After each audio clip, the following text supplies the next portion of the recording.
1980കളിലെ Iran Iraq യുദ്ധത്തിന് ശേഷം ആദ്യമായി പുതിയ ദേശീയ പ്രതിരോധ കൗൺസിൽ രൂപീകരിച്ച തന്ത്രപരമായ സൈനിക നീക്കങ്ങൾ ശക്തിപ്പെടുത്തുകയാണ് ഇറാൻ.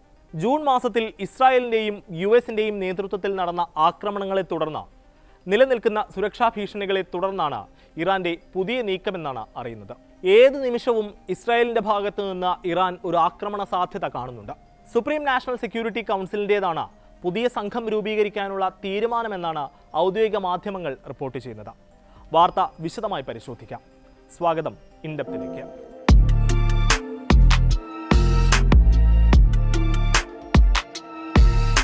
ജൂൺ 13 മുതൽ 24 വരെ 12 ദിവസം നീണ്ടുനിന്ന ഇസ്രായേലിന്റെയും യുഎസിന്റെയും ആക്രമണങ്ങളിൽ ഇറാനിൽ വലിയ നാശനഷ്ടമാണ് സൃഷ്ടിച്ചിട്ടുള്ളത്. നിരവധി സൈനിക, ആണവ, സിവിലിയൻ അടിസ്ഥാന സൗകര്യങ്ങളെല്ലാം തകർന്നിരുന്നു. ആക്രമണങ്ങളിൽ 1100-ലധികം പേർ കൊല്ലപ്പെട്ടിരുന്നു. മുതിർന്ന സൈനിക മേധാവികളും ആണവ ശാസ്ത്രജ്ഞരും അക്കൂട്ടത്തിലുണ്ട്. നദാൻസ്, ഇസ്ഫഹാൻ, ഫോർദോ എന്നിങ്ങനെ 3 പ്രധാന ആണവ കേന്ദ്രങ്ങൾ ലക്ഷ്യമിട്ടും പലതവണയായി ആക്രമണങ്ങളുണ്ടായി. 1980കളിലെ ഇറാൻ ഇറാഖ് യുദ്ധത്തിന് ശേഷമുള്ള ഏറ്റവും ഗുരുതരമായ സൈനിക വെല്ലുവിളിയായാണ് പുതിയ യുദ്ധത്തെ ഇറാൻ നേതൃത്വം വിലയിരുത്തുന്നത്. ഈ സാഹചര്യത്തിലാണ് ഭരണഘടനയുടെ ആർട്ടിക്കിൾ 176 പ്രകാരം ദേശീയ സുരക്ഷാ ഉത്തരവാദിത്തങ്ങൾ നിർവഹിക്കുന്നതിനായി ഒരു പ്രത്യേക പ്രതിരോധ കൗൺസിൽ രൂപീകരിക്കാൻ SNSC തീരുമാനിച്ചത്. രാജ്യത്തിൻ്റെ പ്രതിരോധ തന്ത്രങ്ങൾ കേന്ദ്രീകൃതമായി സജ്ജീകരിക്കുകയും പഴയത് പുനഃപരിശോധിക്കുകയും സായുധ സേനയുടെ ശേഷി വർദ്ധിപ്പിക്കുകയുമാണ് ഈ കൗൺസിലിൻ്റെ പ്രാഥമിക ലക്ഷ്യം. സുപ്രീം നാഷണൽ ഡിഫൻസ് കൗൺസിൽ എന്നു പേര് നൽകിയ ഈ പുതിയ സമിതിക്ക് പ്രസിഡന്റ് മസൂദ് പെസഷ്കിയാനാണ് നേതൃത്വം നൽകുക. ഇറാന്റെ 3 ഭരണവിഭാഗങ്ങളുടെ തലവന്മാർ അഥവാ പാർലമെന്റ് സ്പീക്കർ, ജുഡീഷ്യറി മേധാവി, എക്സിക്യൂട്ടീവ് തലവൻ എന്നിവരും കൗൺസിലിലുണ്ടാകും.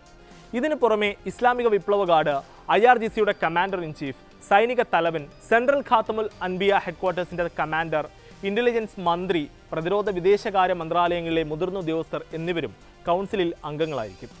ഇറാന്റെ പരമോന്നത നേതാവിന്റെ 2 പ്രതിനിധികളും സമിതിയിലുണ്ടാകുമെന്നും റിപ്പോർട്ടുകൾ സൂചിപ്പിക്കുന്നുണ്ട്. ഔദ്യോഗികമായി വിശദാംശങ്ങൾ SNSC പുറത്തുവിട്ടിട്ടില്ലെങ്കിലും പ്രതിരോധ, ഇന്റലിജൻസ്, വിദേശകാര്യ മന്ത്രാലയങ്ങൾ കൗൺസിലിന്റെ പ്രവർത്തനങ്ങളിൽ നിർണായക പങ്കുവഹിക്കുമെന്നാണ് പ്രതീക്ഷിക്കപ്പെടുന്നത്. 1980കളിലെ ഇറാൻ ഇറാഖ് യുദ്ധകാലത്ത് സമാനമായ ഒരു സുപ്രീം ഡിഫൻസ് കൗൺസിൽ ഇറാനിൽ പ്രവർത്തിച്ചിരുന്നു. പിന്നീട് 1989ലെ ഭരണഘടനാ ഭേദഗതിക്ക് ശേഷം ഈ കൗൺസിൽ പിരിച്ചുവിടുകയും SNSC എന്ന പേരിൽ പുതിയ സുരക്ഷാ സമിതി രൂപീകരിക്കുകയുമാണ് ഉണ്ടായത്. ഇപ്പോൾ രൂപീകരിച്ച പുതിയ കൗൺസിൽ SNSCയുടെ ഒരു ഉപവിഭാഗമായാണ് പ്രവർത്തിക്കുക.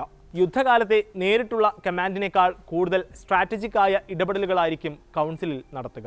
യുദ്ധഭീഷണികൾ വർദ്ധിച്ചു വരുന്ന പശ്ചിമേഷ്യയിൽ കൂടുതൽ ഏകോപിതവും ദ്രുതഗതിയിലുള്ളതുമായ തീരുമാനങ്ങൾ എടുക്കാൻ വിദഗ്ധ സമിതി വേണമെന്ന ആലോചനയാണ് ഡിഫൻസ് കൗൺസിൽ രൂപീകരണത്തിൽ എത്തി നിൽക്കുന്നതെന്നാണ് വിലയിരുത്തൽ.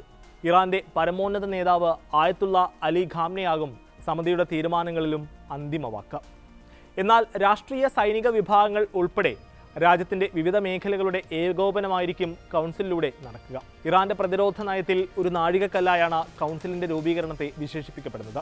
ജൂൺ ആക്രമണങ്ങൾക്ക് ശേഷം തങ്ങളുടെ ആണവ പദ്ധതികൾ സമാധാനപരമായ ഉപയോഗത്തിന് വേണ്ടി മാത്രമാണ് വികസിപ്പിക്കുന്നതെന്ന് ഇറാൻ ആവർത്തിച്ച് പറഞ്ഞിട്ടുണ്ട്.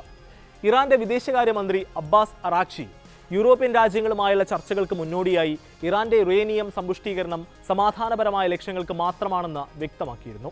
എന്നാൽ ആണവ പദ്ധതികൾ നിർത്തിവെക്കും വരെ ഇനിയും ഇറാനെ ആക്രമിക്കുമെന്നാണ് ഇസ്രായേൽ നേതാക്കൾ ഇപ്പോഴും വ്യക്തമാക്കുന്നത്.